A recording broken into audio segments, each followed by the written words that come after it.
đây đánh đi con đánh đi này này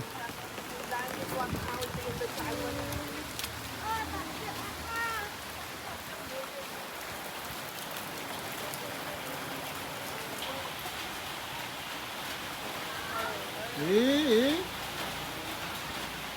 Dương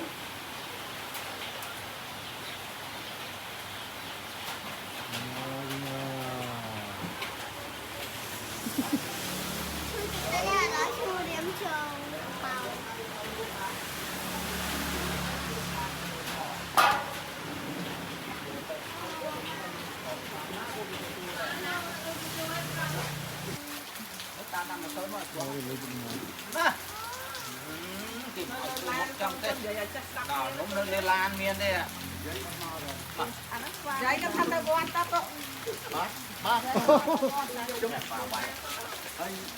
Hai vào đấy vô đây chút đất.